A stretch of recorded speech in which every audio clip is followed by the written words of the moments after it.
Palavra de Deus no livro de Mateus, no livro do Mateus, capítulo 7, versículo 24 até o 27. Estamos falando do Sermão do Monte. O tema dessa noite é o verdadeiro e o falso. Mateus? Capítulo 7, versículo 24 até o 27. A palavra de Deus diz assim, no livro de Mateus, capítulo 7, versículo 24. Todo aquele, pois, que ouve estas minhas palavras e as pratica, será comparado a um homem prudente que edificou a sua casa sobre a rocha. E caiu a chuva, transbordaram os rios, sopraram os ventos e deram com ímpeto contra aquela casa, que não caiu, porque foi edificado sobre a rocha. E todo aquele que ouve essas minhas palavras e não as pratica, será comparado a um homem insensato que edificou a sua casa sobre a areia. E caiu a chuva, transbordaram os rios, sopraram os ventos e deram com ímpeto contra aquela casa, e ela desabou, sendo grande a sua ruína. Temos aprendido que ao estudarmos a palavra de Deus, ao lermos a palavra de Deus, nós temos que ter em vista Cristo. Porque em João 5,39, o Senhor Jesus declarou: examinai as Escrituras, são elas mesmas que testificam de mim. 2 Pedro 3,18 fala que antes crescer na graça e no conhecimento de nosso Senhor e Salvador Jesus Cristo, a Ele seja dada a glória, e assim agora como no dia da eternidade. Em João 17,3, e a vida eterna é esta, que te conheçam a ti só, por único Deus verdadeiro, e a Jesus Cristo, a quem enviaste. Temos visto que o objetivo de Mateus, ao escrever esse livro, é nos mostrar que Jesus é o Messias, que Jesus é o Rei dos Reis. E no Sermão do Monte nós temos visto que Jesus está falando sobre o seu reino. Não um reino, cremos que não é um reino que vai vir, como era naquela época, mas um reino que já veio, através da morte e ressurreição do nosso Senhor. Jesus agora ele está terminando o seu sermão. Nós cremos, eu creio, que é o maior de todos os sermões. O pregado pelo maior pregador de todos os tempos. Imagine a alegria, a estar presente no dia que o Senhor falou sobre todos esses detalhes aqui. Entender exatamente o que o Senhor Jesus estava dizendo. E esse tem sido o nosso objetivo. De chegar ao conhecimento da palavra do Senhor, de entender exatamente aquilo que o nosso Senhor está nos dizendo. E ele começou nos falando sobre os verdadeiros cristãos. Lá no começo fala sobre os bem-aventurados, sobre os súditos do seu reino. E ele termina o seu sermão falando sobre os falsos cristãos, sobre aqueles que não fazem parte do seu reino, sobre os falsos profetas, sobre os falsos cristãos, sobre os falsos mestres. Ele nos mostrou também que existe uma porta, ela é estreita, e essa porta é da salvação. Existe um caminho que é apertado, que é o caminho da santificação. E ele nos exorta a sempre estar nos examinando, para ver se realmente entramos pela essa porta e estamos andando por esse caminho. O verdadeiro cristão, ele foi salvo pelo Senhor e ele está sendo santificado pelo Senhor. Não há maneira de nós termos sido salvos pelo Senhor e hoje não estar sendo santificado pelo Senhor. Nós vimos a semana passada que Cristo nos fala sobre os falsos profetas, sobre os falsos cristãos. Lemos lá que nós devemos nos acautelai-vos dos falsos profetas que se apresentam disfarçados em ovelhas. Muitas vezes também nós entendemos que nós demoramos em identificar esses falsos profetas, porque a Bíblia mostra que são árvores muito boas, árvores muito bonitas, mas que serão reconhecidas apenas pelos seus frutos. Em seguida, Jesus aumenta o grau de complexibilidade. Ele fala sobre aqueles que chegarão no grande dia e vão dizer: Senhor, Senhor, eu expulsei demônios, eu expeli demônios no teu nome, eu fiz muitos milagres através de ti. E Jesus vai dizer para eles: apartai-vos de mim, os que praticais a iniquidade, eu nunca vos conheci. Veja, é um grau muito extenso, pessoas que andaram junto conosco, andaram muitas vezes como cristãos, e chegar no dia do reino de Deus E Jesus diz que não os conhece, não são conhecidos por ele. Mas Jesus vai falar, vai continuar exemplificando sobre alguns que também são muito difíceis de serem identificados. Ele vai dirigir essas palavras àqueles que são crentes professos, aqueles que afirmam que são cristãos. Ele se dirige àqueles que estão com seus ouvidos atentos, que gostam de ouvir instruções, que gostam de ouvir sermões e gostam de ouvir sobre os ensinos de Jesus sobre o seu reino. Esses também têm uma aparência bela, sem marcas aparentes, difíceis de serem identificados de imediato. Essas palavras são endereçadas para todas aquelas pessoas que afirmaram que aceitaram Jesus, que afirmam que são cristãs, que afirmam fazer parte da Igreja de Cristo e que buscam os benefícios e as bênçãos da salvação. O propósito de Jesus aqui é nos mostrar a diferença do verdadeiro cristão e do cristão falso. A diferença do cristão verdadeiro e aquele que é apenas aparência. Vejamos, primeiro item, o verdadeiro e o falso. Jesus apresenta dois homens. Os dois ouviram as suas palavras e os dois edificaram uma casa para si. Mas qual que é a diferença dos dois? Primeiro, eles ouvem as palavras de Jesus. Veja comigo no versículo 24, versículo 26, versículo 24 fala: todo aquele, pois, que ouve essas minhas palavras. E no versículo 26, e todo aquele que ouve essas minhas palavras. Jesus aqui começa falando de algo que nos chama a atenção. Para ouvir algo, é necessário que essa pessoa esteja presente. Lembra que naquela época não tinha WhatsApp. Naquela época não tinha rede social, não tinha como mandar vídeo. Hoje nós podemos ouvir as pessoas em muitos lugares. Mas naquela época tinha que estar presente para ouvir alguém falar. Os puritanos afirmavam que para se conhecer um eleito tinha que ser observado duas marcas. Uma na orelha e outra nos pés. Por quê? Porque primeiro ele ouve, segundo, eles seguem. Lembre-se sempre disso. As ovelhas de Jesus os ouvem e os seguem. Mas agora olhemos para as Escrituras e vejamos o perfil desses dois. O primeiro deles é falado sobre ele, que ele escuta as suas palavras. O segundo, que ele ouve essas palavras. É muito difícil de identificar de imediato quem é quem, não é? Pode ser que identifiquemos este com o decorrer do tempo, através dos seus frutos. Mas não imediatamente. E Jesus vai mostrar que a identificação deste também é muito difícil. Segundo item, eles edificaram uma casa. Versículo 24 e versículo 26 fala que edificou a sua casa. Os dois edificaram a sua casa. Os dois construíram uma casa, eu creio, no mesmo lugar, em lugares muito próximos. Em um lugar muito bonito, duas casas aparentemente iguais. Entendemos isso quando nós lemos Lucas capítulo 6. Abra comigo. Livro de Lucas, capítulo 6, versículo 46 ao 49. Vai imaginando essa casa, essas duas casas, no mesmo lugar. Lucas capítulo 6, versículo 46 até o 49, diz assim: por que me chamais Senhor, Senhor, e não fazeis o que vos mando? Todo aquele que veio a mim e ouve as minhas palavras e as pratica, eu vos mostrarei a quem é semelhante. Ele é semelhante a um homem que, edificando uma casa, cavou, abriu profunda vala e lançou o alicerce sobre a rocha.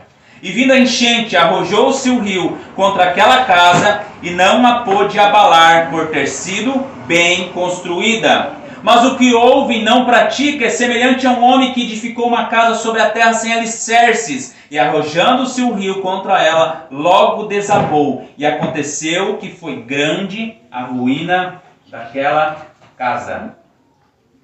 Superficialmente, elas são iguais. Externamente, nós conseguimos verificar apenas o quê? Se ela é bonita. Ela não tem rachaduras aparentes. Uma casa mal construída, ela pode ter a melhor aparência do que uma casa bem construída. E aqui em Itapoá tem um exemplo de um balneário aqui no município de Itapoá que tem sobrados lindos. Mas se você entra neles, você logo percebe grandes rachaduras nas suas paredes. Porque o solo que eles estão construídos é tipo um pântano. E logicamente, o irmão que entende de construção sabe, o alicerce tem que ser muito bem construído nesses locais. E aqui Jesus nos mostra que externamente eles são iguais. Se você olhar esses sobrados que eu estou falando, você vai dizer, meu, que sonho, que maravilhoso esse sobrado. Mas com o tempo, as duas continuarão iguais. Não é? Passa-se o tempo, as duas casas permanecerão da mesma forma. Vem o sol, vem uma chuvinha, vem o sol, vem a chuva. Aqui na praia dá um mofinho e tal, mas continuam iguais. Até que vem o quê? Uma grande tempestade, um ciclone. Até que vem o quê? As provações, os testes, o juízo de Deus. O ensino de Jesus aqui é sobre o falso cristão. Este age, se porta, participa da igreja ativamente, mas ele não é bem-aventurado. Ele pode fazer exatamente como todo cristão faz. Mas ele edificou a sua casa, não num bom fundamento. Ele pode ter até uma teologia correta, mas ela é superficial. Um construtor profissional, ele sabe que o alicerce é a coisa mais importante de uma casa. Tem construtor que fala que eles preferem demorar um pouco mais no alicerce do que no restante da casa. Porque imagina fazer uma casa com alicerce ruim.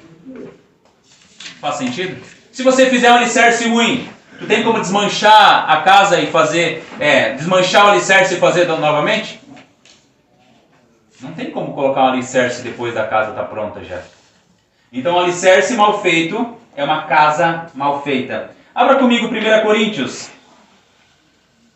1 Coríntios, capítulo 3.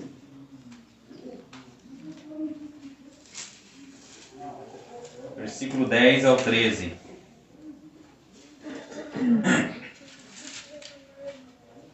1 Coríntios 3, versículo 10 até o 13. Diz assim: segundo a graça de Deus que me foi dada, lancei o fundamento como prudente construtor, e o outro edifica sobre ele. Porém, cada um veja como edifica, porque ninguém pode lançar outro fundamento além do que foi posto, o qual é Jesus Cristo. Contudo, se o que alguém edifica sobre o fundamento é ouro, prata, pedras preciosas, madeira, feno, palha, manifesta se tornará a obra de cada um, pois o dia a demonstrará, porque está sendo revelada pelo fogo, e qual seja a obra de cada um, o próprio fogo o provará. Veja que o apóstolo Paulo está falando a mesma coisa que o Senhor Jesus. Aonde que nós colocamos o nosso fundamento da nossa casa? No momento da tristeza, no momento da angústia, no momento que alguém parte com o Senhor, as nossas estruturas elas balançam. No momento da aflição, no momento da tempestade, as nossas estruturas elas balançam. E se nós não tivermos fundamentados com o Senhor, firmes e fortes nas palavras do Senhor, o que vai acontecer? Nós vamos cair. Agora vamos ver a grande diferença. Versículo 24 e versículo 26. Veja, todo pois aquele que ouve as minhas palavras e as pratica. Esse é o primeiro. E o segundo, e todo aquele que ouve as minhas palavras e não as pratica. A grande diferença entre os dois está no obedecer, praticar aquilo que Jesus está falando. Lembra que nós estamos falando diversos dias já falando sobre o Sermão do Monte? Que vai ser um grande desastre se nós não aplicarmos o Sermão do Monte, aquilo que Jesus está nos dizendo, às nossas vidas. Se nós não praticarmos aquilo que Jesus está nos dizendo aqui, não vai valer de nada. A diferença também não é fácil de ser identificada, porque aí está onde eles construíram as suas casas. A diferença, Jesus nos mostra que a diferença é sutil. Ele está ressaltando em todo o sermão essa diferença sutil. Falamos anteriormente que não é aqueles que nós conseguimos olhar da rua e dizer, ó, aquele lá é ímpio, aquele lá é mundano, aquele lá não é de Jesus. Jesus está falando daqueles que andam junto conosco. Eles, inclusive no versículo 15 fala que homens disfarçados de ovelhas, difíceis de ser identificados. Esses podem ser detectados somente examinando muito cuidadosamente com as Escrituras. Por quê? Porque eles enganam as pessoas e a si mesmos. E Jesus nos mostra novamente essa diferença. Jesus está nos ensinando a detectar também o falso profeta, o falso cristão, a falsa ovelha. Os falsos convertidos, eles se misturam com o povo de Deus. Esse sempre foi, em toda a história. Eles ouvem as palavras do Senhor Jesus, mas não as praticam. A W. Tozer, certa vez, ele disse assim: na minha opinião, dezenas de milhares de pessoas, se não forem milhões, foram levadas a algum tipo de experiência religiosa ao aceitar Jesus, mas não foram salvas. Amados, eu tenho visto em todos os lugares pessoas que professam Jesus como seu Salvador, mas não são cristãos de verdade. Pessoas muitas vezes que eu vi recentemente, pessoas sendo batizadas e não são cristãos de verdade. Acha que o fato de ela se batizar, ela nasceu de novo. E não é isso que a Escritura nos diz. Não é isso que a palavra de Deus nos diz. O fato de nós termos sido batizados, de nós participarmos da ceia do Senhor, de nós estarmos aqui na casa do Senhor, não nos faz cristãos. É somente com o poder de Deus, da regeneração, e que nós somos salvos verdadeiramente, quando nós temos o Espírito Santo de Deus nas nossas vidas. E serve para nós também fazermos esse teste nessa noite. Se somos verdadeiramente cristãos, se nós somos salvos pelo Senhor e se nós somos bem-aventurados. Veja a diferença dos dois. O primeiro, a Bíblia fala no versículo 24, que ele construiu a sua casa sobre a rocha. Nos desenhos que nós vemos uma rocha grande e a casa lá em cima, não é? Mas de acordo com Lucas 6, não é isso que Jesus está falando. Jesus está falando que elas foram construídas no mesmo local, que foi cavado até que chegasse na rocha, para dar estrutura para a casa. Perceba a diferença. As duas casas são iguais. É o alicerce que faz a diferença. Ou seja, o primeiro ouviu as palavras de Jesus, ele aplicou a sua vida, ele praticou o que Jesus falou, ele obedeceu aquilo que as Escrituras dizem. Logo, ele construiu a sua casa de acordo com aquilo que Jesus falou. Veja, aquele que ouve as minhas palavras. Qual que é o fundamento? As minhas palavras. Aquilo que Jesus está nos dizendo aqui é esse alicerce. Ele construiu um fundamento sólido, ou seja, a rocha, que é Cristo e a sua palavra. E Jesus chamou ele de quê? Homem prudente. Ele é sábio, ele descansa em Deus. Veja, primeiro ponto, ele não é precipitado. Ele é paciente. Porque quem constrói sabe que tem que ter paciência. Tem que analisar o solo, tem que verificar certinho, tem que entender aonde que está construindo. Ele também sabe, levando para as nossas vidas, para o reino espiritual, ele sabe que Deus é perfeito, que Deus é soberano, que Deus tem decretos, propósitos, seus planos são eternos, imutáveis e perfeitos. Nós descansamos nisso? Quando acontece alguma coisa em nossas vidas, nós descansamos no Senhor e vemos que Deus é perfeito, que Deus tem decretos perfeitos, que tudo que acontece para a glória de Deus. Em Romanos 15:4 fala, pois tudo quanto outrora foi escrito, para o nosso ensino foi escrito, a fim de que pela paciência e pela consolação das Escrituras tenhamos esperança. Quando nós olhamos para todas as circunstâncias, o que nós temos visto? Muitas circunstâncias ruins, não é? Pessoas desesperadas, pessoas cada dia mais aumentando depressão, pessoas cada dia mais com problemas de saúde, pessoas cada vez mais aflitas. O que as palavras de Jesus nos diz? O que as Escrituras nos diz? Que foi escrita para a paciência e para a consolação das Escrituras, para que nós tenhamos esperança. Por que nós não temos esperança? Porque muitas vezes nós não lemos as Escrituras, porque muitas vezes nós não descansamos naquilo que o Senhor está nos dizendo. Segundo ponto, ele planeja o que ele vai fazer. Quando eu fiz faculdade de contabilidade, uma das coisas que eu aprendi é a questão do planejamento. Os irmãos são formados em administração, planejamento. Essa era a palavra que sempre ela falava. Quando a gente vai abrir uma empresa, nós brasileiros, o que nós fazemos? Abrir uma empresa e vamos ver se deu tudo certo. É errado. Quando nós vamos construir uma casa, nós brasileiros, o que a gente faz? Constrói a casa e vê se vai dar certo. Compramos o terreno e depois a gente vai ver se tem problema no terreno. Compramos uma casa e depois que nós vamos ver se tem problema na casa. Nós somos o quê? Precipitados. E não planeja o que vai fazer. Mas este aqui que o Senhor fala, ele é sábio. Ele vai analisar os detalhes. Ele vai consultar especialista na área. Ele vai verificar o solo antes de começar a construir. Lembra? Ele vai ouvir as instruções. Ele vai ouvir as palavras de Jesus. E vai pôr elas em prática. Ele é humilde, ele sabe que sempre tem algo para aprender. Ele se deleita em ouvir e aplica a sua vida. Eu ouvi em algum lugar, eu não lembro, até tentei procurar, mas que até um rei velho tem algo a aprender com seu servo mais novo. Até um rei velho tem algo a aprender com seu servo mais novo. Até nós, mais velhos, temos algo para aprender com os nossos filhos.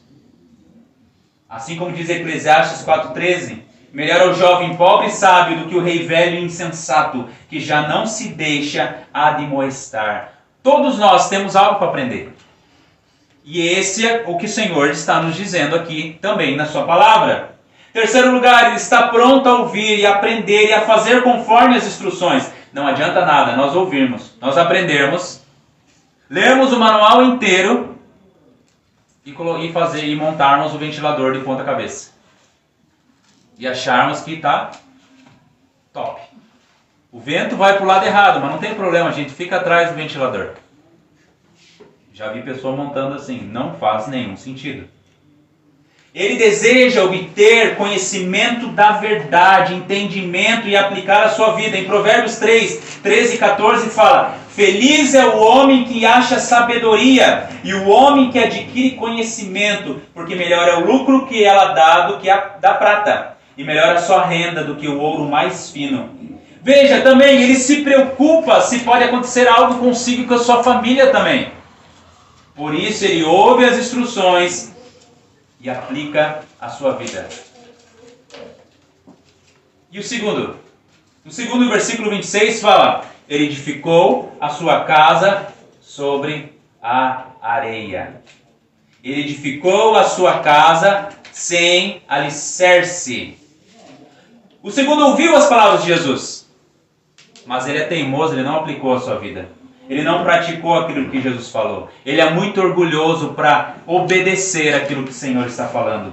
Ou seja, ele construiu a sua casa com base em seus próprios pensamentos, próprios sentimentos, de acordo com aquilo que ele deseja, de acordo com aquilo que ele quer. Ele ouve as palavras de Jesus, mas não o segue. Jesus não é o Senhor dele. Ele fez de si mesmo o seu Senhor. Ele pode, como falamos anteriormente, ele pode ter a teologia correta. Ele pode fazer os estudos corretos sobre a Bíblia. Ele pode fazer exegese, hermenêutica corretamente. Ele pode entender alguns textos de forma correta. Mas o tempo mostrará que ele é falso cristão, pois ele não obedece e ele não tem Cristo como seu Senhor. Uma hora ou outra, ele vai cair. Ele ouve o que Jesus fala, mas não segue aquilo que está sendo dito. E a Bíblia chama ele do quê? Homem insensato.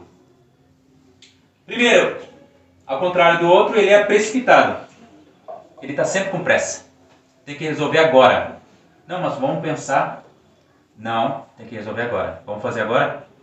Ele não é capaz de esperar. Logo quer falar, quer fazer, quer construir. Ele fala, não há tempo para alicerce, nós precisamos de uma casa. Precisamos resolver as coisas agora. Em Provérbios 19:2 fala, não é bom proceder sem refletir.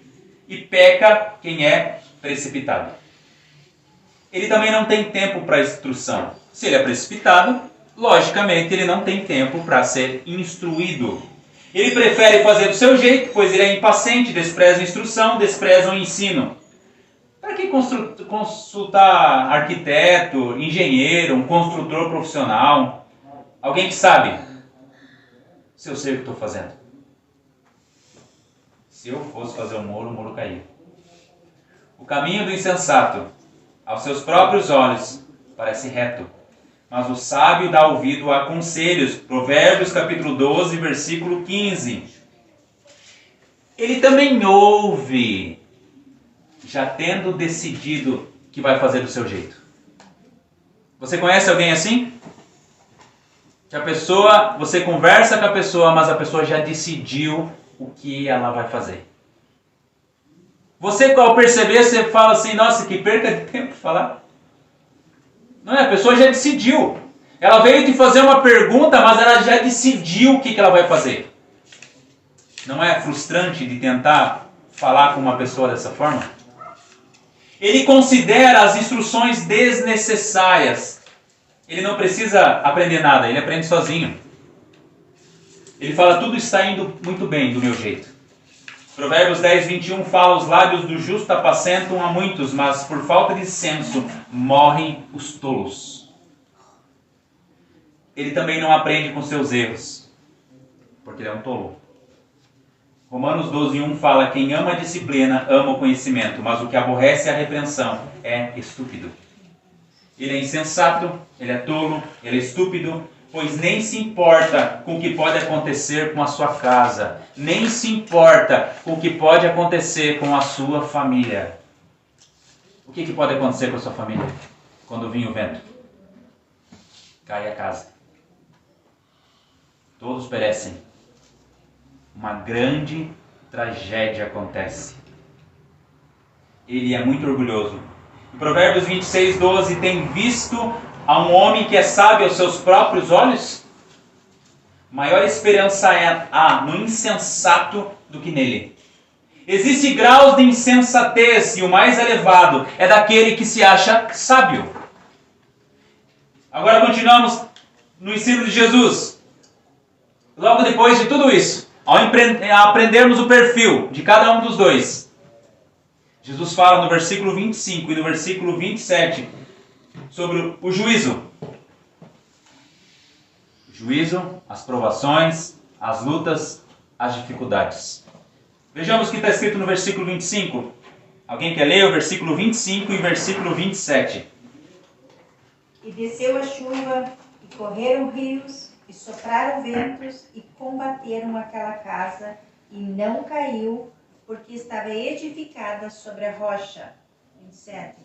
E desceu a chuva, e correram rios, e sopraram ventos, e combateram aquela casa, e caiu, e foi grande a sua queda. No Antigo Testamento e também em escritos judaicos, as tempestades às vezes serviam de símbolo do julgamento de Deus. Se nós vermos nas Escrituras, sempre era utilizado as tempestades como símbolo do julgamento de Deus. Nenhum poder era mais capaz de infundir terror no ser humano do que a fúria incontrolada da natureza. Vemos isso nas 10 pragas, Sodoma e Gomorra e outras que eu vou citar daqui a pouco. Hoje é diferente? Não é diferente. Quando se fala em ciclone, em terremoto e outras coisas, todo mundo já entra em pânico. Quer ver, ó? Como que nós controlamos o mar? Nós moramos no lado do mar. Como que nós controlamos o mar? Lembra que teve tsunami esses tempos atrás? Como que tu controla? Não tem como controlar. Como que você controla o vento? Como que você controla a fúria da natureza? Um exemplo de agora. Cataratas do Iguaçu. As Cataratas do Iguaçu, ontem, dia 4/11, estava a 17 milhões de litros de água por segundo. O normal dela é 1,5 milhão de água por segundo. Dia 30/10 chegou ao pico. A maior da história registrada. O segundo maior da história registrada. Ele chegou a 24 milhões de litros de água por segundo. Dia 30/10. Alguém gostaria de ir naquela pontezinha lá? Tirar foto? Tirar selfie lá? Do lado da Argentina, inclusive, aquela passarela caiu. Alguém quer descer de barquinho lá? Ou que nem o pica-pau, né? Descer naquele tambor. Amados, o sermão termina com uma ameaça de julgamento. Nós vemos isso acontecendo nos parágrafos anteriores também. O primeiro diz que existem apenas dois caminhos, um que acaba no reino de Deus e no outro que acaba na destruição. Em seguida, é que o caminho é caracterizado pela obediência a Jesus e pela aceitação e prática de todos os seus ensinamentos. Ou seja, o significado geral da passagem é que a verdadeira piedade não é totalmente diferenciada de sua falsificação, até que chegue o julgamento, até que chegue a provação. Quer ver um cara que foi julgado pelo Senhor? Jonas. Ele foi provado pelo Senhor. Deu uma grande tempestade no mar e jogaram ele no mar. Ele resistiu a isso. Deus teve misericórdia da vida dele, mostrando que ele era um servo do Senhor. Senão ele teria perecido. Mesmo ele tendo todas aquelas falhas. Inclusive, quando ele está na barriga do peixe, ele fala: ao Senhor pertence a salvação. É o primeiro missionário da história, Jonas. Ele foi pregar no Irã o Evangelho. O que acontece com um cristão que aparece lá no Irã para pregar o Evangelho? Decapitado. Eles testam a pessoa jogando do prédio para ver se ela tem asas. E muitas outras coisas terríveis. Jonas foi para esse lugar. Um lugar que era conhecido por matar os profetas de Deus. Torturar os profetas de Deus. Entendeu por que ele fugiu? Porque ele não queria que aquela nação fosse salva pelo Senhor. As nossas tentações pelos quais somos tentados são como as ondas e tempestades que dominam facilmente mentes instáveis, cuja leveza não é percebida durante o período de prosperidade. Quando nós estamos bem, muitas vezes nós nos esquecemos do Senhor. Mas quando a luta vem de forma pesada, o que acontece? Muitas vezes nós ficamos sozinhos. É nós e a nossa família. Só. O restante se vai.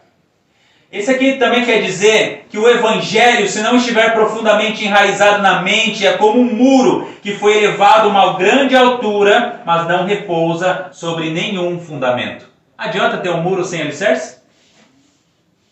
A irmã mora perto do rio, a irmã sabe, né, irmã? Fazer um muro lá perto do rio sem alicerce. Primeira subidinha do rio, cai o muro. João Calvino ele disse que a fé verdadeira tem suas raízes profundas no coração e repousa sobre uma afeição fervorosa e constante como fundamento para que não ceda às tentações. Pois assim é a verdade da mente humana, que todos edificam sobre areia, que não cavam tão fundo a ponto de negar-se a si mesmo. Agora vamos ver alguns textos bíblicos sobre isso. Abra comigo em Efésios capítulo 4, versículo 14.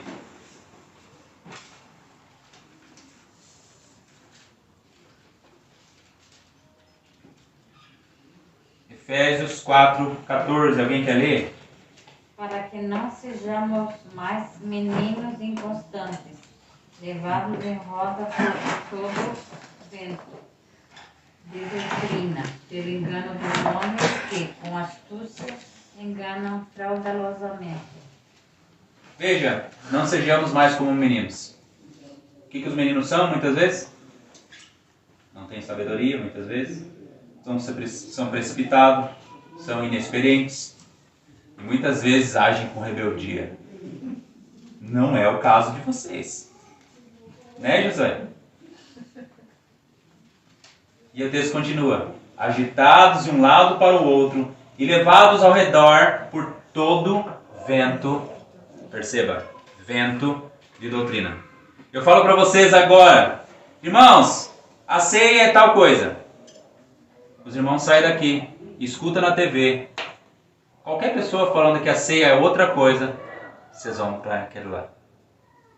Daí vocês vão em outro lugar, numa outra igreja, e a pessoa fala outra coisa, e vocês vão para aquele lá. Vai para um vento, vai para o outro, mas nunca para a palavra de Deus. Nós não podemos ser esses meninos aqui que falam, como os meninos, agitados de um lado para o outro, levados ao redor por todo o vento de doutrina. Nós devemos estar fundamentados nas palavras de Jesus. Devemos estar fundamentados nas Escrituras. Tem muitas igrejas mudando agora suas confissões de fé, falando que as Escrituras, a palavra de Deus, contém a palavra de Deus.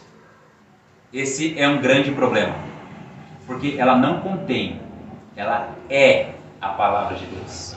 Fuja de toda igreja que diz que contém, porque a palavra de Deus, ela é a palavra de Deus. As Escrituras são a palavra de Deus.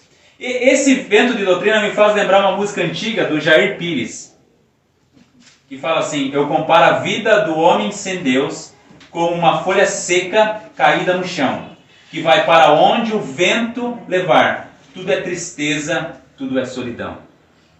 Tu já viu uma folha seca no chão? Sim, claro. Vai para um lado, para o outro, para um lado, para o outro. E assim também é o juízo de Deus contra os falsos cristãos. Todo aquele que é levado como uma folha seca para tudo que é lugar, que não para em lugar nenhum, que sempre está caindo, levantando, indo e é o juízo de Deus contra essa pessoa também. Segundo o juízo de Deus, talvez não muito conhecido, né? O dilúvio. Gênesis capítulo 6. Abra comigo Gênesis capítulo 6. Quantos animais Moisés colocou na arca? Nenhum. Ninguém sabe, né? Porque foi... Mas não foi muito. Moisés. Pegadinha, né? Gênesis capítulo 6, versículo 12, diz assim: viu Deus a terra, e eis que estava corrompida, porque todo ser vivente havia corrompido o seu caminho na terra. Então disse Deus a Noé: resolvi dar cabo de toda a carne, porque a terra está cheia de violência dos homens. Eis que o farei perecer juntamente com a terra.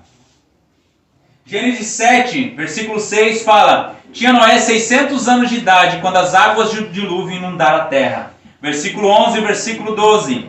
No ano 600 da vida de Noé, aos 17 dias do segundo mês, nesse dia romperam-se todas as fontes do grande abismo e as comportas do céu se abriram.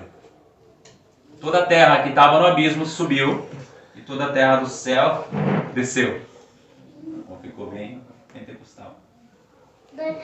E aqui nós temos o juízo de Deus contra uma terra corrompida e uma terra cheia de violência. Em Gênesis 6, 7, 22 e 23, diz assim: tudo que tinha fôlego de vida em suas narinas, tudo que havia na terra seca morreu. Assim foram exterminados todos os seres que havia sobre a face da terra, o homem e o animal, os répteis e as aves dos céus foram extintos da terra. Ficou somente Noé e os que com ele estavam na arca. Perceba, foi um grande juízo de Deus. E R.C. Sproul escreve aqui: o dilúvio foi o meio usado por Deus para punir a perversidade humana, purificando o mundo contaminado e preservando a raça humana para o cumprimento de seus propósitos redentores. Vamos a outro exemplo agora. Ezequiel capítulo 13.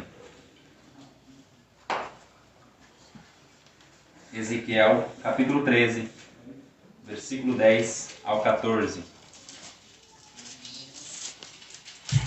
Chuva e tempestade. Ezequiel capítulo 13, versículo 10 ao 14. Diz assim: Ezequiel capítulo 13, versículo 10 ao 14. Visto que andam enganando, sim, enganando o meu povo, dizendo paz quando não há paz, e quando se edifica uma parede e os profetas a caiam, dize aos que caiam que ela ruirá. Haverá chuva de inundar, vós, ó pedras de saraivada, caireis, e tu, vento tempestuoso, irromperás.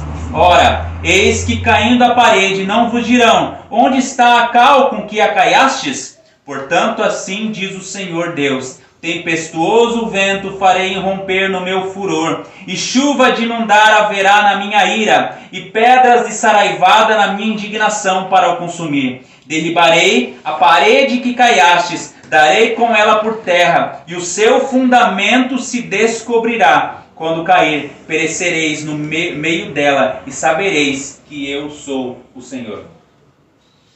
O texto de Ezequiel está falando sobre uma profecia contra os falsos profetas, contra os falsos mestres, contra os falsos cristãos. Eles construíram um muro, mas sem argamassa. Eles construíram apenas por quê? Apenas por causa da aparência. Eles não se importavam com o povo. Eles eram maus construtores, como se alguém pudesse amontoar uma quantidade de areia e umedecê-la com água. Mas isso não levaria a nada, pois a areia se dispersa por si mesma e se torna sólida apenas com cal, e assim se torna cimento. Portanto, o profeta afirma que esses impostores não realizam nada sério. E quando eles demonstram grande ansiedade e cuidado, isso é em vão, porque eles apenas amontoam areia e poeira quando devem temperar a argamassa com areia e cal. Isso nos faz lembrar de quem? Do homem impiedoso que Jesus está falando. É apenas algo externo. Quando vem o juízo, ele cai. Fala lá em Ezequiel 13:14, derrubarei a parede que caiastes, darei com ela por terra e o seu fundamento se descobrirá. Veja, não é o que Jesus está dizendo? Que a casa vai cair, vai ser mostrado com que foi feito o fundamento, que não tem o fundamento, que foi feito sem ser feito de forma correta. Aqui significa que Deus exporia as falácias daqueles que enganavam o povo com vãs esperanças, para que nenhum disfarce permanecesse para eles, mas a sua desgraça fosse clara para todos. Agora, tal era a vergonha desses impostores, que se fossem condenados em um ponto apenas, eles ainda assim continuariam. Quantas pessoas que eu vi no meio gospel, que caiu, que passou vergonha, e depois de uns anos, voltaram da mesma maneira. As pessoas esqueceram, procuraram outro público e continuam. Continuam com as suas hipocrisias, continuam com suas falsidades. Mas aqui a Bíblia fala que uma vez que, portanto, os ímpios viraram as costas quando Deus detectou sua loucura, acrescenta o profeta, os falsos profetas não teriam mais nada, porque Deus não apenas derrubará o que quer que parecesse construir, mas também descobrirá os fundamentos. Deus ia expor para todo mundo quem eles eram. E assim é com o homem insensato. A Bíblia fala que você vai descobrir qual que é a diferença do homem que serve a Deus, do homem que não serve a Deus. O alicerce será mostrado claramente, para que as pessoas entendam que não havia escrúpulos ou menor partícula da verdade neles. Ou seja, a exposição do alicerce mostraria que eles eram falsos. E nós? Onde que nós colocamos o nosso alicerce? Nós fizemos o fundamento da nossa casa? Nós somos o homem piedoso, o homem sensato, o homem prudente, ou somos o homem insensato? Para concluir, o falso cristão ele está bem próximo de nós. Ele está próximo do cristão verdadeiro. Eles podem ser nossos vizinhos, eles podem fazer parte da nossa igreja, eles podem fazer parte de outra igreja. E veja os detalhes. Todos desejam ser perdoados. E esse acredita que foi perdoado. Muitas vezes ele é infeliz. Ele participa da igreja pelo sentimento de se sentir feliz, de se sentir incluído, de se sentir bem. Eu conheço muitas pessoas que participam da igreja por causa do sentimento. Não aguenta mais ficar em casa. Eu quero ir para a igreja para ficar mais feliz. Por isso que muitas pessoas procuram entretenimento. Porque Entretenimento é legal, não é? Música legal, tem teatro, tem dança, tem tanta coisa legal, isso me faz ficar mais feliz. Mas a realidade volta no outro dia. Daí o que essas igrejas fazem? Culto na segunda, culto na terça, culto na quarta, culto na quinta, culto na sexta, culto no sábado, culto no domingo. As pessoas nunca estão satisfeitas. Ele também deseja ser abençoado e faz de tudo para que isso aconteça. Se necessário, o falso cristão até ora. Ele até lê livros e até lê a Bíblia, estuda a Bíblia. Muitos têm problemas familiares, têm problema com a esposa, têm problema com os filhos ou com o esposo. E quando está na igreja, esses problemas se vão. Pelo menos momentaneamente. Pelo menos na hora do culto. Esses desejam que o culto tenha 3, 4 horas. E daí nesses 3, 4 horas eles estão realizados. Faz bem participar dos cultos, cantar, se alegrar. A vida, irmãos, é difícil. Ela é árdua. E essas pessoas, elas procuram ajuda, elas procuram amenizar as dores. Procuram consolo, procuram paz. A religião ajuda, a participar do culto ajuda, mesmo que essa pessoa nem ouça, mesmo que essa pessoa nem preste atenção no que está sendo dito. Quantas pessoas que vão para as igrejas e nem sabem o que foi falado? Qual texto que foi lido? Qual música que foi cantada? Ela também participa para descansar da sua vida, que é muito agitada. Vem para a igreja para dormir. É como, para muitas pessoas também é como ir pescar. Tem até uma música que vai assim, tá nervoso, vai na igreja. Ah, não é na igreja. Não é, tem pessoa que vem para a igreja para relaxar. Trabalha todo dia, aí, opa, vamos para o culto para descansar um pouco. Estou muito agitado, muito cansado. Vamos para o culto para regar as flores. Cometeram também muitos erros nas suas vidas. Aí agora vivem procurando profecias, procurando resposta, procurando orientação, procurando resposta para as suas frustrações, para as suas dúvidas, para as suas aflições. Eles também desejam ir para o céu. Eles procurarão uma maneira de chegar até lá, exceto pela porta estreita e pelo apertado caminho. Como falamos anteriormente, se preciso for, ele vai tatuar Jesus no braço. Ele vai usar a camiseta com escrita cristã, ele vai participar de retiros, ele vai participar de eventos, em muitos lugares. Ele parece crer nas mesmas coisas, parece desejar as mesmas coisas. Nos dá a paz do Senhor, graça e paz, a paz. Mas faz tudo isso para se justificar, para mostrar a aparência que ele é cristão. Irmãos, ele é um falso cristão que precisa estar em segurança e que não precisa se preocupar com as tempestades e juízo que se aproximam. Eles oram apenas quando precisam de algo urgente. Lembra que nós temos falado direto? Vivem como ateus na prática. Tomam todas as suas decisões sem Jesus. Obedecer os mandamentos para quê? Não precisa, nós vivemos no tempo da graça. Ele está feliz consigo mesmo, como vimos, ele fala Senhor, Senhor, ele acha que é íntimo de Deus. Mas ora, ouça agora, meu irmão. Jesus está falando com você. Ele está falando de mim. Nós não estamos falando de outras pessoas que não estão aqui nessa noite. Jesus está falando de você. Está falando de mim. Nós estamos atrás de resultados carnais e superficiais ou nós anelamos mais e mais conhecer o Senhor? Nós estamos construindo as nossas vidas de forma precipitada, de forma egoísta, ou nós estamos descansando, obedecendo as palavras do Senhor Jesus? Nós somos bem-aventurados ou somos insensatos ou tolos? Nós devemos, a Bíblia nos mostra que nós devemos nos examinar essa noite, à luz do Sermão do Monte. Jesus está voltando. Quantos de nós vai ficar?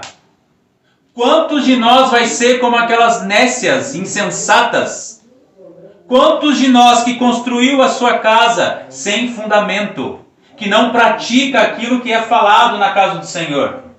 Colossenses 2, 6, 7 fala, ora, como recebestes Cristo Jesus o Senhor, assim andai nele radicados, edificados e confirmados na fé, tal como fostes instruídos, crescendo em ações de graças, como recebestes Cristo Jesus, andai nele. Será um grande desastre se nós não aplicarmos os ensinos de Jesus às nossas vidas.